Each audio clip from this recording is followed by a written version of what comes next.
the more research I do, the more obvious it is that we just don't need extra salt. Doesn't matter if it's like treated salt, sodium chloride, which is like very common on the table salt, or if it's your pink Himalayan wonderful million-year-old salt. All salt essentially affects the body in the same way, and we are not designed to excrete salt. Been designed to have potassium-rich foods. That's why we excrete so much potassium through the kidneys. 5 to 10 times more do we filter out potassium than we do salt.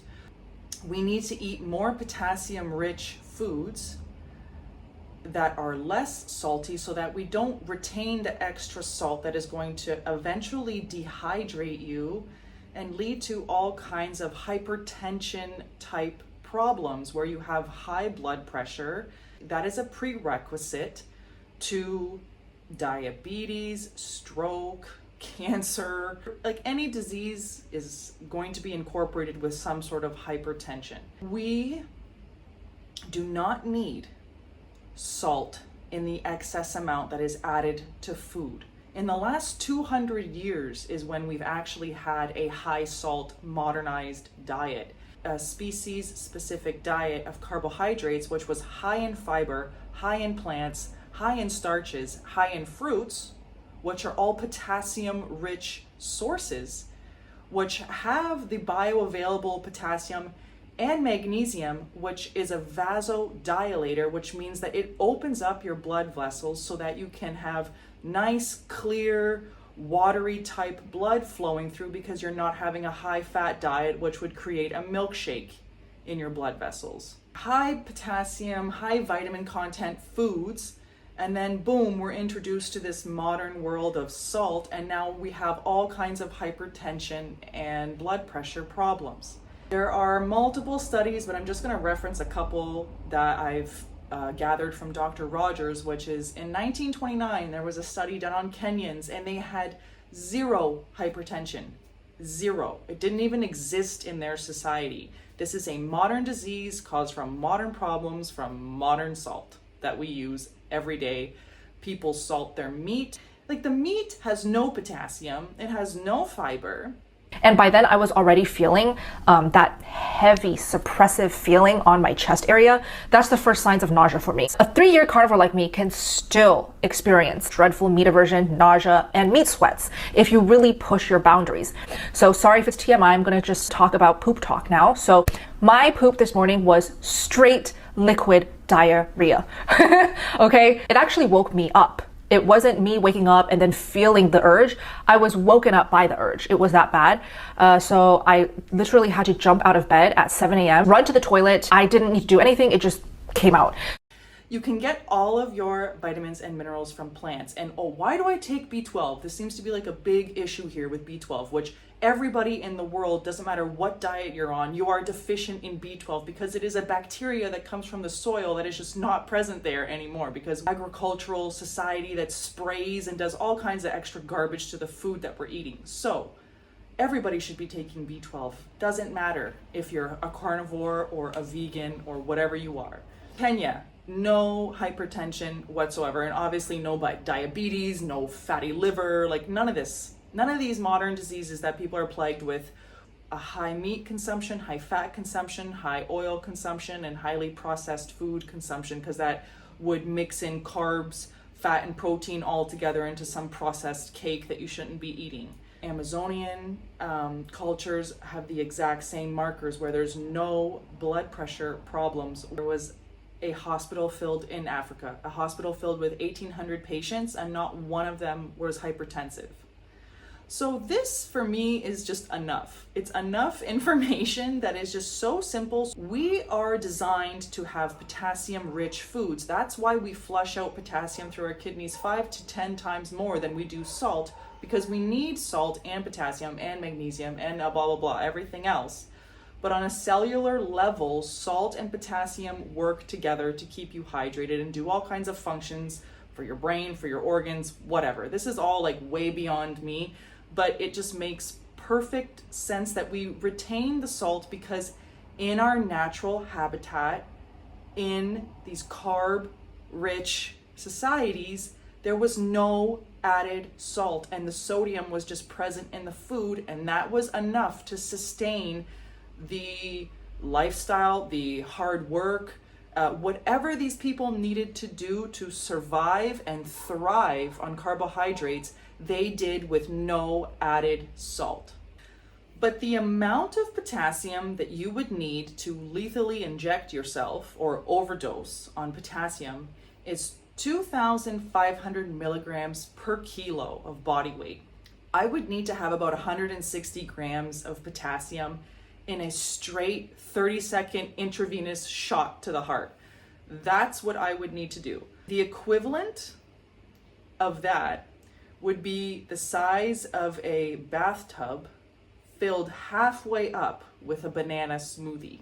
And I would need to consume that within 30 seconds to have a adverse overdose, lethal. The amount of sodium that these cultures have is 500 to 250 milligrams a day.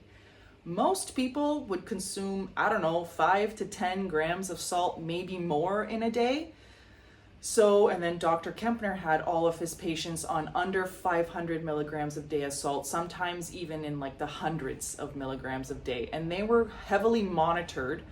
But just food for thought is that if you change your salt intake from like 10 grams to 3 grams, there is going to be a little difference, but nothing that is like that you will notice huge changes in your blood pressure.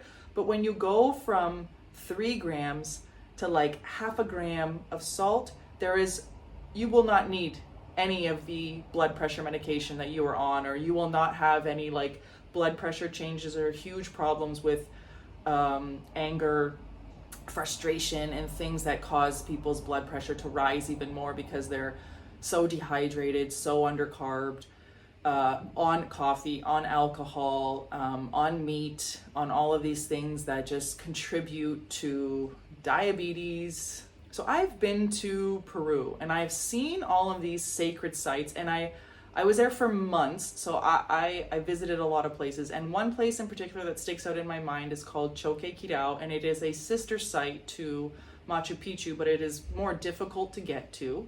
It took about 4 days to hike there, and I was guided by somebody, and we woke up at 4 a.m. to get going, and it was serious. Great time. But there you walk upon and there's like nobody around. There is full-fledged irrigation, farming techniques, positioning of how they built these sites in an astrological way where it lines up with the stars. It's in the perfect spot that they create these step-by-step farming techniques where you're up in the mountains and it's quite cold, but because the rocks heat up the soil, everything grows at the right time and level and to what they are seeking for their potatoes and their corn. So I have firsthand seen some of these places, and they still can't explain how it's lined up with the stars. They still can't explain where they got this information to farm in such a way. But these people thrived primarily on carbohydrates. They didn't suffer from modern diseases. They were able to build and contribute to society in ways that we cannot even fathom, figure out, or replicate. So it's clear to me that we are not at the height of our existence. We have actually fallen quite far from what we are capable of and what we know and how we build. And this is just one example. People that were taking care of me and guiding me in Peru, they had no idea where the tap was in the mountain for these beautiful, flowing, to this day, water. I have no idea. None. Zero idea. And it's there, just working to this day. God knows how long it's been going. Thousands and thousands and thousands of years. So another thing related to blood pressure is cardio. And I have run a little bit now, and I've run a little bit. When I do cardio for the last, 15 years, it's running only in sport. I don't run or jog ever. I would do Stairmaster, bike, elliptical, HIIT classes, stuff like this. I never went for a run. And yesterday I completed a 6-mile run for the first time of my life, and it was completely in a zone 2 heart rate, meaning very slow pace. But this is the best way for you to lose fat because it is aerobic. Using glucose to start your run is like you're just going be like lighting a bunch of matches to get a log on fire. It's just stupid. It doesn't make any sense. Nobody starts a fire with match to log. If you want to start a fire, you've got to have some crumpled up newspaper, you've got to have some kindling wood, and you've got to have like small pieces of a log that are kind of chopped up and not this big fat log that you cut down. So then you get the kindling and everything started, and then you add the log on, and of course oxygen is all part of this. And if you on a match, you're going to put the match out. So it goes from doing a fat burn then over a sugar burn. So if you start the fire with the match to the newspaper to the kindling and eventually to the log, you're got a fire going. You don't need to worry. You can just keep adding log after log, and the coal and everything will just keep it going.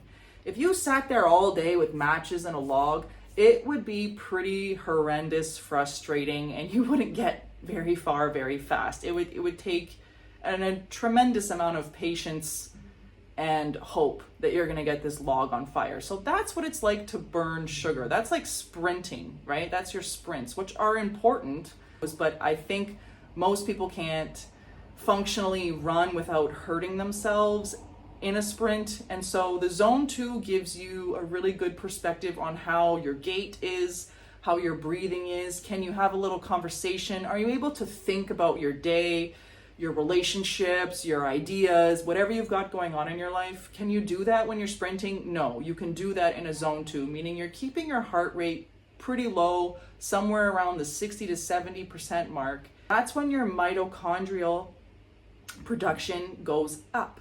More mitochondrial energy biogenesis gives you insulin sensitivity. It's actually de-aging. It lowers the lactate buildup, and it gives you more cellular energy. And it enhances the fat oxidation, which is the breathing out.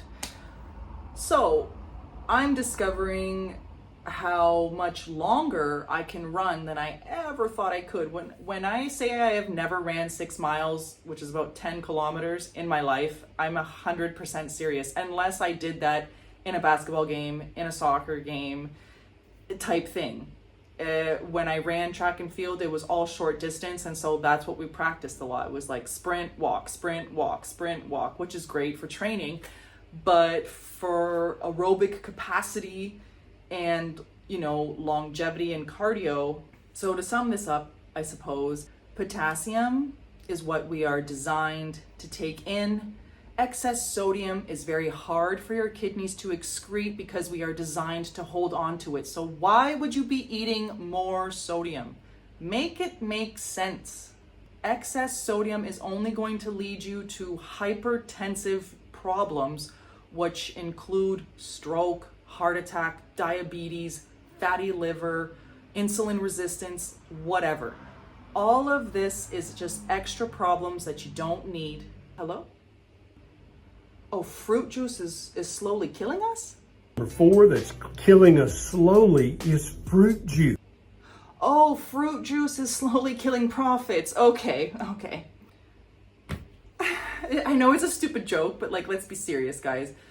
Fiber, fruit, vegetables, starches, these are the things that have been called the enemy, and they are the cheapest, most sustainable, and the healthiest possible things you can put in your body, along with being hydrated, getting good rest, and doing some sort of cardio, something stimulating, something fun, something that gets your body going and creates more energy and higher metabolic health. So that's all I have for today. Thank you so much for being here, and I'll see you in the next one.